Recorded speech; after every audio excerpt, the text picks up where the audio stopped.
जय श्री राधे, जय श्री कृष्ण। मंदिर श्री बंसी वाले महात्मा यूट्यूब चैनल की ओर से हम आप सभी भक्तों का हार्दिक अभिनंदन करते हैं। आज हम आपको सुनाने जा रहे हैं श्रीमद् भागवत महापुराण के दूसरे स्कंद के 9वें अध्याय की परम पावन कथा। इससे पहले की कथा में आपने सुना था कि किस प्रकार श्री परीक्षित जी महाराज विविध प्रकार के प्रश्न श्री सुखदेव स्वामी जी से करते हैं। तो अब इस 9वें अध्याय में श्री सुखदेव जी महाराज परीक्षित जी महाराज जी के प्रश्नों का उत्तर देने लगे हैं। तो इस 9वें अध्याय का नाम है ब्रह्मा जी का भगवत धाम दर्शन और भगवान के द्वारा उन्हें चतुश्लोकी भागवत का उपदेश।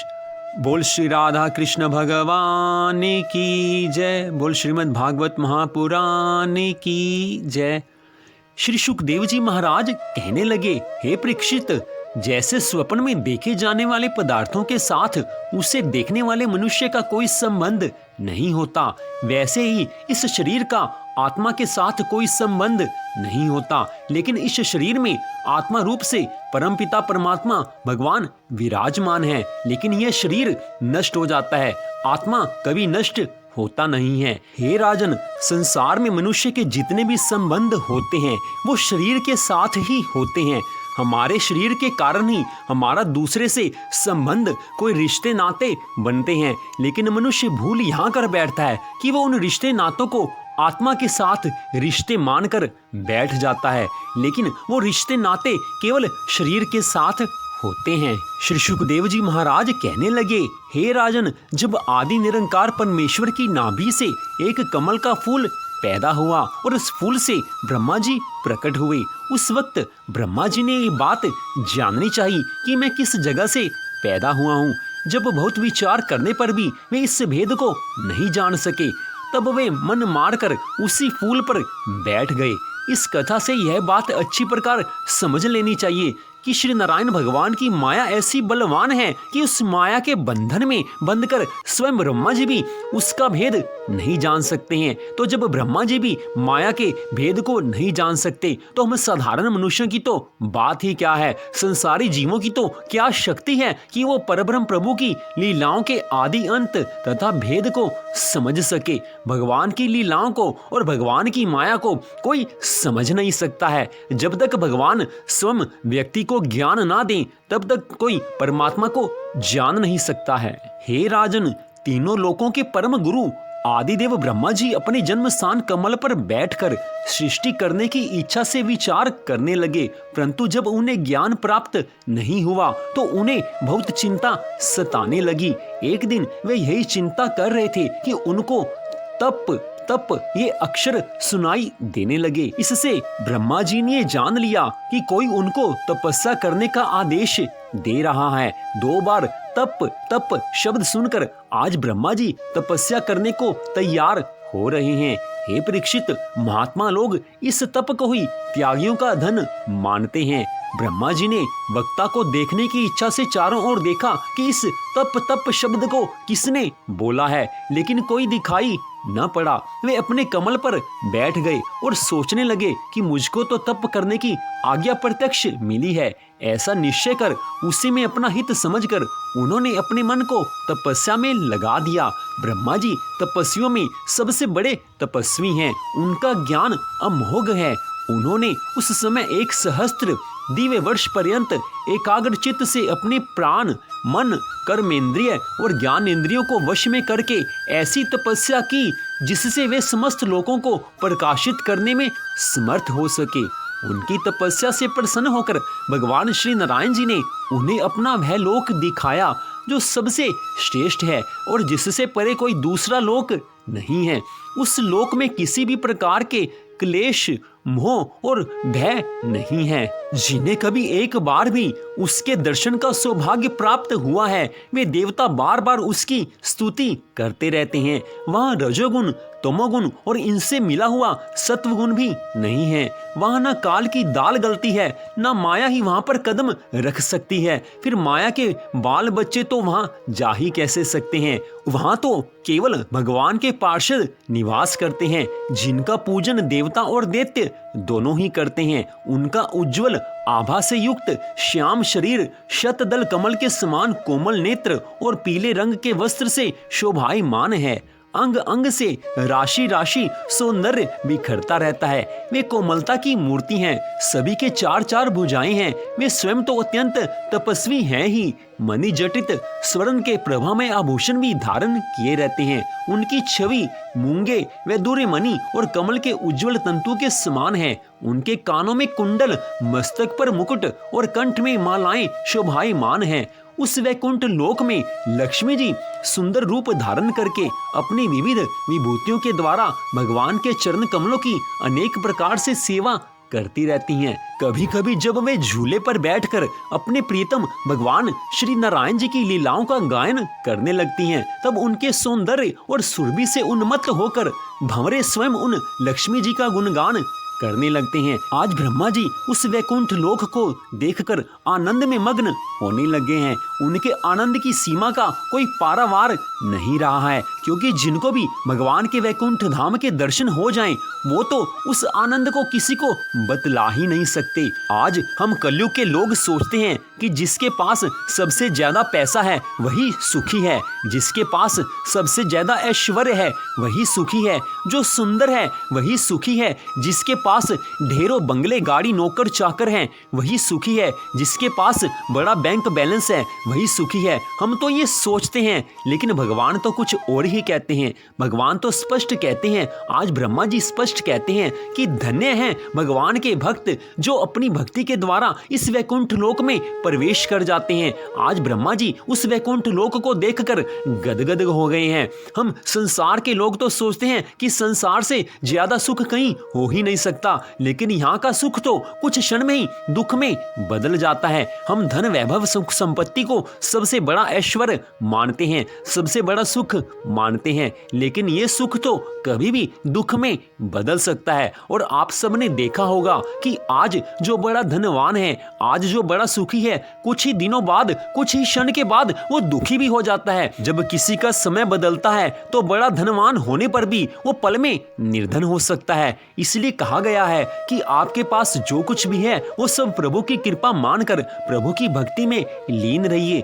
भगवान की भक्ति करते रहिए। जो आपके पास है भगवान उसकी रक्षा करेंगे, लेकिन अगर हम भगवान की भक्ति नहीं करते तो जो आज हमारे पास है वो कभी ना कभी तो नष्ट हो ही जाएगा, क्योंकि भगवान से अलग रहकर, भगवान की भक्ति से दूर रहकर संसार में कोई सुखी हो ही नहीं सका है। अगर भगवान से अलग रहकर कोई सुखी होना चाहता है तो वो उसकी सबसे बड़ी भूल है। हम सोचते हैं कि जिसके पास सबसे ज्यादा धन है वो सौभाग्यशाली है। हम सोचते हैं कि जिसके पास सबसे ज्यादा बंगले गाड़ी कोठियां हैं वो सबसे ज्यादा सौभाग्यशाली है, लेकिन सब गलत है। आज हम आपको बता रहे हैं कि सबसे ज्यादा सौभाग्यशाली कौन है। इस बात को आप समझिए इस तरह से, आजकल सर्दी का मौसम चल रहा है, कड़ाके की ठंड पड़ रही है, तो इस मौसम में सौभाग्यशाली कौन है? आप इसको ध्यान से सोचें कि आज सौभाग्यशाली कौन है। अगर आप अपने घर में इस सर्दी के मौसम में रात को खाना खाकर अपने परिवार के साथ बैठे हैं, उनसे बात कर रहे हैं, उसके बाद आप रजाई में सोने चले जाते हैं, पूरे परिवार के साथ आपने खाना खाया, सब आप बैठे हैं, बातें करते हैं, उसके बाद आप रजाई में सोने चले जाते हैं, तो इस बात को आप सच मानिए कि संसार के सबसे ज्यादा सौभाग्यशाली व्यक्ति आप ही हैं। क्योंकि इसी सर्दी के मौसम में ऐसी दुनिया बड़ी है जो पुलों के नीचे रह रही है, जो सड़कों पर रहती है, जिनके पास रहने के लिए घर नहीं है, जिनके पास ओढ़ने के लिए रजाई तो दूर की बात है, उनके पास ओढ़ने के लिए एक कपड़ा भी नहीं है। इसी सर्दी के मौसम में जब आप घर सो रहे होते हैं, इसी मौसम में लाखों लोग ऐसे हैं जो अस्पतालों में पड़े हुए हैं, उनको नींद तक नहीं आती। जिस समय हम और आप रजाई में रात में सो रहे होते हैं, उस समय दुनिया ऐसी बड़ी है जिनके पास रहने के लिए छत नहीं है, दुखी दुनिया बड़ी मिलेगी। हम तो ये सोचते हैं कि भगवान ने हमें दिया क्या है। अरे सर्दी के मौसम में रात में आप सोच कर देखना कभी कि आप तो घर में बैठे रजाई में सो रहे हो, ठीक इसी समय दुनिया ऐसी बड़ी है, छोटे छोटे बच्चे हैं सड़कों पर सोते हैं और रात में ठंड से वो मर जाते हैं, उनके ऊपर डालने के लिए कपड़ा तक नहीं है। हमारे पास तो फिर भी भगवान ने रजाई हमें दी हुई है, घर हमें दिया हुआ है, मकान में हम रह रहे हैं, तो अपने आप को सबसे बड़ा सौभाग्यशाली समझो कि भगवान ने आपके ऊपर इतनी कृपा की है कि सर्दी के मौसम में आप अपने घर में शांत मन से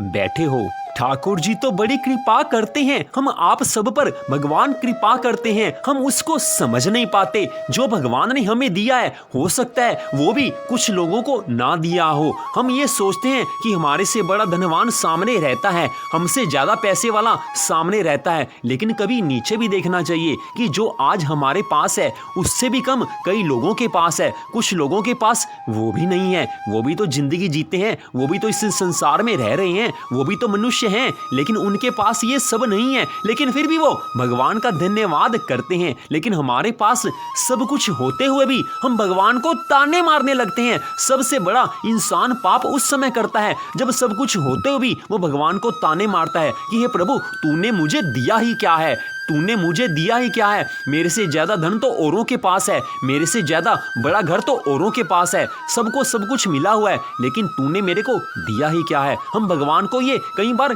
कह देते हैं, लेकिन ये याद रखना कि ये सबसे बड़ा पाप है। उस परम पिता परमात्मा ने हमारे कर्मों के अनुसार जो हमें दिया है, हमारी किस्मत के अनुसार जो दिया है, और किस्मत से बढ़कर प्रभु ने हमें दिया है, जो हमारी हाथ की लकीरों में लिखा हुआ है, उससे बढ़कर भगवान देते हैं हमें, उससे बढ़कर भगवान ने दिया हुआ है। इसलिए भगवान की कृपा को आप मानिए, कभी भगवान को ताने मत मारिए। आज का इंसान तो ये सोचता है कि मेरे पास 1 लाख रुपया है, बड़ा खुश है, उसको कोई दिक्कत नहीं है, आनंद से रह रहा है, लेकिन साथ ही उसको ये पता चल जाए कि मेरे भाई के पास कहीं से 3 लाख रुपया आ गया है, तो उसी समय उसको अपना 1 लाख कम लगने लग जाएगा। वैसे 1 लाख काफी था उसके रहने के लिए, उस हिसाब से काफी था, लेकिन जब पता चलता है कि मेरे भाई के पास 3 लाख है, उसी समय उसका सुख का समय समाप्त हो जाता है। वो चिंता करने लग जाता है कि मेरे पास 3 लाख कैसे हो, उसको ईर्ष्या होने लगती है कि मेरे भाई के पास 3 लाख क्यों हैं।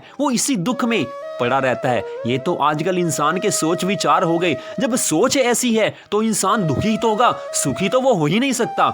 हम कहते हैं, हम और आप सबकी बात कर रहा हूं, हम सोचते हैं कि हम दुखी क्यों हैं। दुख तो हमने खुद पाले हुए हैं, भगवान तो किसी को दुख दे ही नहीं सकते।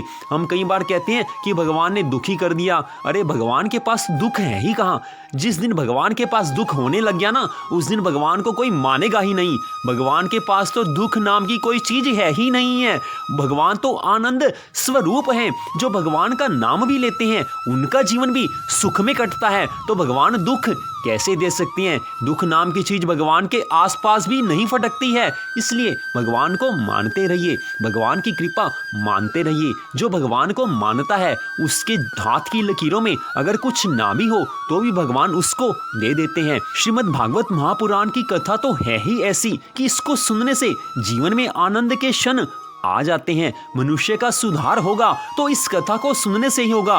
मनुष्य के जीवन में बदलाव होता है तो इस कथा को सुनने से ही होता है। मंदिर में जाने से भगवान प्रसन्न होते हैं, लेकिन भगवान मिलते तो इस कथा को सुनने से ही है। मंदिर में जाएंगे अच्छी बात है, ठाकुर जी के दर्शन करना सबसे बड़ा धर्म है, लेकिन मंदिर में जाकर यह भी तो सोचना चाहिए कि जिसके मंदिर में, जिन भगवान के मंदिर में हम माथा टेकने जाते हैं, उन भगवान ने हमें क्या करने का आदेश दिया है, वो भगवान क्या कहते हैं। अगर आप शिव भक्त हैं, भगवान शिव को मानते हैं, शिव जी के मंदिर में जाते हैं, बड़ी अच्छी बात है, आप धर्म का पालन करते हैं, लेकिन कभी शिव पुराण उठाकर देखो कि भगवान शिव जी ने क्या कहने के लिए बोला है। शिव जी की कथा भी तो सुननी चाहिए, वो तो सबसे बड़ा धर्म है। जिन भगवान के मंदिर में हम जाते हैं उनके बारे में पढ़ना भी तो हमें ही पड़ेगा, हमारा ही धर्म है वो।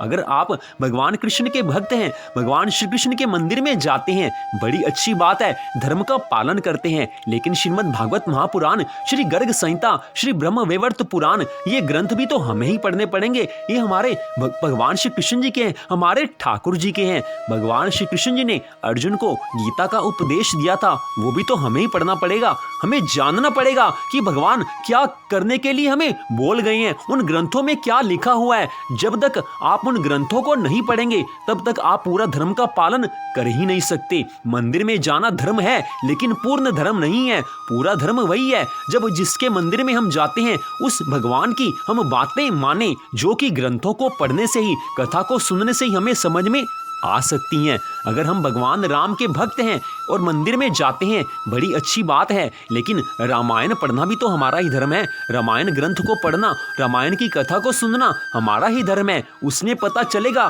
कि भगवान राम ने अपने जीवन में, मनुष्य लीला में भगवान ने क्या क्या किया। हम उस हिसाब से अपना जीवन बना सकते हैं। भगवान श्री राम जी ने 14 वर्ष का वनवास एक क्षण में स्वीकार कर लिया। अपने भाइयों को वो इतने प्यार से भाइयों के साथ रहते थे। रामायण में आता है, श्री रामचरितमानस में आता है कि भगवान श्री राम अपने भाइयों से खेलते हुए जानबूझकर खेल खेल में हार जाते थे। भगवान श्री राम सोचते थे कि अगर मैं जीत जाऊंगा और भाई हार जाएंगे तो इनको दुख होगा, लेकिन भगवान श्री राम आज सोचते हैं कि मैं अपने भाइयों को दुखी नहीं करूंगा, इसलिए प्रभु जानबूझकर हार जाते हैं। भरत को राज्य देने के लिए स्वयं 14 वर्षों का वनवास स्वीकार करते हैं। तो जिन श्री राम जी के मंदिर में हम जाते हैं, उन भगवान श्री राम जी की कथा को सुनना भी तो हमारा ही धर्म है। वो हमारे अलावा कोई नहीं करेगा, जो हम करेंगे उसी का फल हमें मिलेगा। कथा सुनना सबसे बड़ा धर्म है। आज श्रीमद् भागवत महापुराण की इस कथा में ब्रह्मा जी को वैकुंठ लोक में भगवान श्री नारायण जी के दर्शन हुए हैं। भगवान नारायण कहने लगे हैं कि हे ब्रह्मा जी, आपके हृदय में तो समस्त वेदों का ज्ञान विद्यमान है।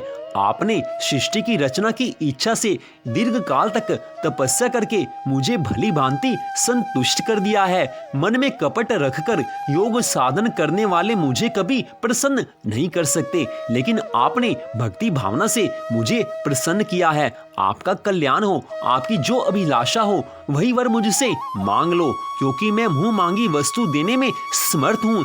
हे ब्रह्मा जी, जीव के समस्त कल्याणकारी साधनों का विश्राम पर्यवसान मेरे दर्शन में ही है। आपको मेरे दर्शन मेरी कृपा से हुए हैं। मेरे लोक का दर्शन हर किसी के लिए संभव नहीं है। आप मेरे भक्त हो, इसलिए आपको मैंने इस अपने वैकुंठ लोक के दर्शन कराए हैं। आज भगवान नारायण की यह बात सुनकर ब्रह्मा जी कहने लगे कि हे भगवान, आप समस्त प्राणियों के अंतःकरण में साक्षी रूप से विराजमान रहते हैं। आप तो सर्वांतर यामी हैं। मैं क्या करना चाहता हूँ, मेरी क्या इच्छा है, वह तो आपको मालूम ही है। आप माया के स्वामी हैं। आपका संकल्प कभी व्यर्थ नहीं होता। आप तो सबके स्वामी हैं। आप मुझ पर ऐसी कृपा कीजिए कि मैं सजग रहकर सावधानी से आपकी आज्ञा का पालन कर सकूं और सृष्टि की रचना करते समय में भी मेरे मन में कोई अहंकार ना आए। मैं आपको सदा अपना स्वामी समझूं। हे प्रभु, आपने एक मित्र के समान हाथ पकड़कर मुझे अपना मित्र स्वीकार किया है। अतः अब जब मैं आपकी इस सेवा सृष्टि रचना में लगूं और सावधानी से सृष्टि के गुण कर्मानुसार जीवों का विभाजन करने लगूं, तब कहीं अपने जन्म कर्म से स्वतंत्र मानकर मैं अभिमान ना कर बैठूं, मेरे मन में कभी अभिमान ना आए। ब्रह्मा जी की यह बात सुनकर श्री भगवान कहने लगे कि हे ब्रह्मा जी, आप तो मेरे भक्त हो, आपके मन में कभी अहंकार आ ही नहीं सकता। जब ब्रह्मा जी ने भगवान श्री नारायण जी से इस प्रकार कहा, तो श्री नारायण भगवान ने ब्रह्मा जी को श्रीमद् भागवत महापुराण के मूल 4 श्लोक सुनाए थे और उन 4 श्लोकों के आधार पर ही श्रीमद् भागवत महापुराण की रचना की गई, जिसको 18,000 श्लोकों के विस्तार से आगे बढ़ाया गया। श्रीमद् भागवत महापुराण के दूसरे स्कंद के 9वें अध्याय के श्लोक 32 से लेकर श्लोक 35 तक चतुर्श्लोकी भागवत का वर्णन किया हुआ है। उसको आप सुने, जो कि इस प्रकार है। भगवान श्री नारायण जी ब्रह्मा जी से कहने लगे कि हे ब्रह्मा जी, सबके पहले जो था वह मैं ही हूँ, मेरे अलावा और कोई नहीं है। तुम जो देख रहे हो वह सब मुझको समझो। महाप्रलय के पश्चात मेरे सिवा और कुछ नहीं रहेगा। इस संसार की समस्त वस्तुओं का मूल मैं ही हूँ। जिस प्रकार हाथ, पांव, नाक, कान आदि अंगों में पहनने के लिए अनेक तरह के स्वर्ण आभूषण तैयार कराए जाते हैं और उन सब के नाम भी अलग अलग होते हैं, परंतु अंत में केवल एक स्वर्ण ही शेष रह जाता है। उसी प्रकार मुझे भी जानना चाहिए। मैं अकेला हूँ, परंतु जब मैं अभिलाषा करता हूँ उस समय जगत में विविध रूप धारण करके अपने विभिन्न नाम प्रकट करता हूँ। तदनंतर जब मेरी इच्छा अकेले रहने की होती है, तब मैं अकेला रह जाता हूँ। सब जीवों में देखने, सुनने, बोलने तथा विचार करने की जो शक्ति है, वह सब मेरे प्रताप से ही समझनी चाहिए। जिस तरह आकाश सब ओर घिरा हुआ है, उसी तरह से मैं सबसे अधिक सामर्थ्यवान रहकर तीनों लोकों व 14 भुवनों को अपने वश में रखता हूँ। मेरे अलावा जगत की अन्य सभी वस्तुओं को झूठा समझना चाहिए। जिस तरह संसार का समस्त व्यवहार मेरे विराट रूप में सन्निहित है, उसी तरह सबके शरीर में प्रकाशित ज्योति और प्राण मुझको ही समझो। जब तक मेरा वह चमत्कार प्राणी के शरीर में आत्मा रूप से विद्यमान रहता है, तभी तक उसमें खाने पीने, चलने फिरने, बोलने और इंद्रियों का सुख भोगने की शक्ति रहती है। जब मेरा प्रकाश आत्मा शरीर से अलग हो जाता है, तब वह शरीर मृतक होकर सड़ जाता है। उस वक्त शरीर के लिए कुछ भी नहीं हो सकता। ब्राह्मण, क्षत्रिय, वैश्य और शूद्र, इन चारों वर्णों में मेरा एक सा प्रकाश विद्यमान है। विवेक दृष्टि द्वारा उनमें कुछ भी भेद ना जानकर सभी जीवों में मेरा एक सा स्वरूप समझना चाहिए। जिस तरह सूर्य का प्रकाश चांदी, सोने, मिट्टी और लोहे आदि के बर्तनों में एक जैसा पड़ता है, उसी तरह सब जीवों में एक सा प्रकाश समझना चाहिए। हे ब्रह्मा जी, तुम अविचल समाधि के द्वारा मेरे इस सिद्धांत में पूरी निष्ठा कर लो। इससे तुम्हें कल्प कल्प में विविध प्रकार की सृष्टि रचना करते रहने पर भी कभी मोह नहीं होगा। इसके बाद श्री सुखदेव जी महाराज कहने लगे कि ब्रह्मा जी को इस प्रकार उपदेश देकर अजन्मा भगवान ने उनके देखते ही देखते अपने उस रूप को छिपा लिया। उस समय ब्रह्मा जी ने देखा कि भगवान अंतर ध्यान हो गए हैं। तब ब्रह्मा जी ने अंजलि बांधकर भगवान को प्रणाम किया और कल्प में जैसी सृष्टि थी उसी रूप में इस विश्व की रचना की है। श्री सुखदेव जी कहने लगे, हे परीक्षित, जिस समय मेरे परम तेजस्वी पिता सरस्वती नदी के तट पर बैठकर परमात्मा के ध्यान में मग्न थे, उस समय देवऋषि नारद जी ने वही श्रीमद् भागवत महापुराण की कथा उनको सुनाई थी। तुमने मुझसे जो यह प्रश्न किया है कि विराट पुरुष से इस जगत की उत्पत्ति कैसे हुई, तथा दूसरे भी जो बहुत से प्रश्न किए हैं, उन सब का उत्तर मैं उसी श्रीमद् भागवत महापुराण के रूप में देता हूँ। तो इस प्रकार श्रीमद् भागवत महापुराण के दूसरे स्कंद के 9वें अध्याय की कथा का यहीं पर विश्राम होता है। मंदिर श्री बंसी वाले महात्मा यूट्यूब चैनल की ओर से आप सबका हार्दिक धन्यवाद कि आप इस कथा को प्रतिदिन सुन रहे हैं। भगवान श्री राधा कृष्ण जी की कृपा सदा सर्वदा आप सब पर बनी रहे, इसी मंगल कामना के साथ जय श्री राधा रानी सरकार की, जय श्री कृष्ण भगवान की, जय श्रीमद् भागवत महापुराण की, जय श्री सुखदेव जी महाराज की। जय जय श्री राधे, जय जय श्री राधे, जय जय श्री राधे श्याम।